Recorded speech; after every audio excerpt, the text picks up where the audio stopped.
Ladies and gentlemen, yes, I have been involved in small businesses, occasionally turning big ones into small ones and less often turning smaller ones into bigger ones. But most of my life, before I spent the 80s in politics, was really as building up businesses. I'm a serial entrepreneur who always is trying, and I'm trying to some people as well. That's another matter. I'm engaged at the moment producing a report for the Prime Minister, which will be published in the week after next on small firms. It's the first report on small firms since the Bolton report of 1971. Well, in 1971, I can dimly remember the report coming out. It was, I'd already sold out my first business. I spent the 60s building distribution estates as the motorways were being rolled out. It made in that dim and distant past, all the warehousing was by the railway termini, and then as the railways disappeared and the roads came in, new distribution centres were built. It was transformational at the time. The journey between London and Bristol used to take 4¼ hours and took just over 2 hours the day the M4 opened up. And it's difficult now in this dim, distant past to realise what a change that began to make to business. But as I was preparing this report, I thought I'd go and get a copy of the Bolton report. And when I read it, I couldn't believe my eyes, because in it, Bolton says, it's quite clear, small firms on the way out. This is 1971. This is a really detailed government report. Future, he says, belongs to large firms. He gives a number of reasons for this, but one little reason he actually never specifically referred to at the time was only an important one, but income tax was 83 and 98%. And it didn't leave you very much left over. And then number of firms in the country were down to 800,000 at that time. I suspect by 79, May 79, when I became Keith Joseph's advisor and went in to the Department of Industry, it was probably under 750,000. And almost the first thing I did at that time was to have a survey, and this is where it begins to become relevant, about the amount of business accommodation available for small firms. You see, I'd spent the 70s as a banker, not a thing I admit too often in public these days, but in those days it was quite respectable. As a banker, I had a joint venture with Manufacturers Hanover, and I did effectively real estate lending. And one day in 78, somebody came to me and said, "Dude, I realize that there were no small garage accommodation anywhere in the country for businesses to start." And at that era, the pre-internet era, if you wanted to start a business, you needed about 500 square foot. That was the thing. And I said, no, in fact, I used to build it. I don't believe that at all. But he said, let's try. And we put in 3 box office adverts in Kent newspapers, and over the next 4 weeks got 26,000 replies. There was, what had happened since the war is all the under the arches accommodation had been planned out, and no institution would fund a building of smaller than 5,000 square feet. We had this survey. It showed there had been a decline for other reasons, but also because of accommodation. In the 1980 budget, we opened something called the industrial building, small firms building allowance. We gave 100% write-off for workshop accommodation. And within a year, the place was flooded with it. We introduced a number of new programs, and by the end of the 80s, startups had really come off the ground for the first time. We had 2 million firms. Today, we have 4.5 million firms. And we are, by all accounts, and whichever way you reckon it, the most entrepreneurial nation in Europe. But before that goes to our head, should say that if we had the same rate of entrepreneurship as the United States, we would have 900,000 more firms in this country. The number would go from 4.5 million to 5.4.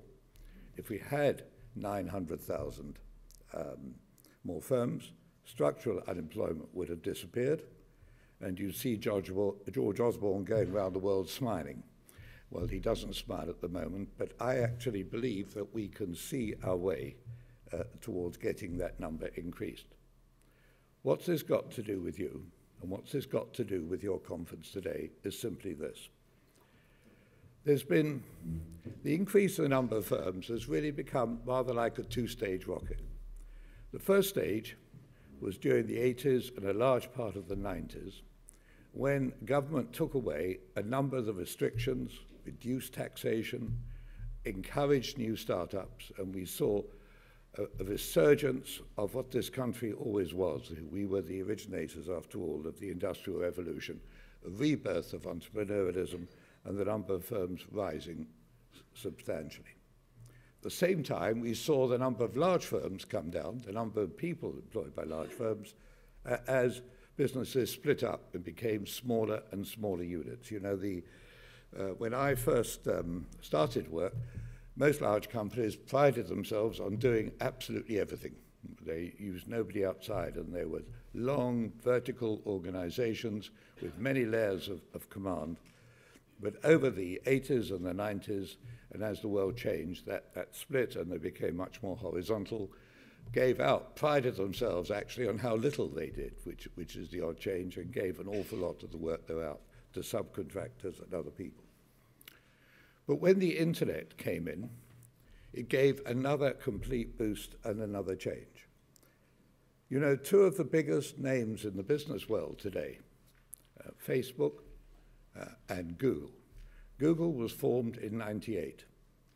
Now, 14 years, $400 billion. Facebook was formed in '04. A month ago, Instagram, a 2-year-old company with 13 employees, was sold for $1 billion US cash, incidentally. And that is a rate of change that was inconceivable before we came to into the internet revolution. And as you can see, that the shape of business is changing. I first went into the city as bright-eyed, I might have been bright-eyed those days, who knows, 16-year-old. In that year, 1948, it was a 50-week working year. It was a 48-hour working week. And it was a 16 to 67 working life. Now, if you multiply those hours up, and you multiply the hours that people work today is under half the number of hours you'll work in your lifetime than people did at the time when I first started. And one thing I can tell you in the future, that in 25 years' time, it's going to be probably 20 or 30 or 40% less. And over that period of time, life is changing. People are getting multiple jobs, going more towards part-time. And the way and the area in which they work is changing rapidly. As the internet came in, and as more new firms started, they had different requirements. Harry referred to London Youth Support Trust. Well, I'd worked for the Prince's Trust for many years, and LIST provided incubator accommodation for many of the small firms. That had not been required before. The things you do the whole time, 200-300 square foot places that people could actually start. In addition, as part of my report, and my report is very different from the Bolton report of 1971. When I looked round to see what was really there for small firms, there was an enormous amount there, and it was one of the most closely guarded secrets because nobody in the world would know about it. You see, I keep on telling all my colleagues, the worst thing with government is ministers, because ministers love making announcements. And I'm afraid civil servants aid and abet them. So what they say is, look, Minister, if you just change this scheme a little bit, call it a different name, you can go and announce it next week. And he makes an announcement, it may or may not make the papers, and the world loses sight of what was there before and what's there after. So my report, which incidentally will be published on Kindle and for iPad and tablets, the first government report to do so, will really detail the whole field of what is available in the public and in the private sector to help small firms get going. Part of that will be a site, incubator.co.uk, where will be a register, a working index for anybody who's looking for accommodation around the country. It will contain the government sites, as and when they come on the market with an operator, but each and every site we can get hold of. So if any of you have incubator accommodation, have small workshop accommodation, get in touch with Startup Britain and they will put your name in the site. We've got in the report, is a site called Contract Finder, where every government contract is available there to be seen. We've got Finance Finder. We've got a whole lot what we're really looking at. And I did the report on the basis that I was looking to start up. What would I actually need to see and to have available? And I hope that will be a workable tool. Another key part of what we're announcing at the same time, and it's mentioned in the report, is something called startup loans. And there are too many people, 1 million now, under 25, who are presently out of work. What the startup loans will do will give to people under 25 the opportunity of a mentor creating a business plan and then a loan to start their own business. I hope before too long it will be available the same way as a student loan, in other words, paid out of future tax, but initially it's going to be a loan. And I anticipate there are going to be many tens of thousands of young people starting their own business during the course of this year and the years to come. And they are all future tenants for you. And that's where I think we really need to see, because I am convinced that with the right sort of policies and the right sort of encouragement, we could see ourselves getting to the same level of entrepreneurial activity as the United States of America. And that is transformational. And that doesn't require anything enormous. It just requires sustained effort from many of us to help people to get going and to build up businesses. This program, which is modeled extremely closely, very closely in fact, it's copied from the Prince's Trust. Dead copy, actually. But I was responsible for some years of the Prince's Trust, and one thing I've learned, if something works, for God's sake, don't try to improve it, because that's how it goes. It is exactly the same as the Prince's Trust, a startup program, only on a much, much larger scale. And that, I hope, will help very much to change things in the future. Now, I know there are little local problems you have at the moment with the Chancellor. I understand and sympathise completely with that. It is not, I'm afraid, my decision, but if there's any help I can give to bring home, I will certainly do that, because I understand it completely. Anyway, may I wish you the very best of good fortune in your conference.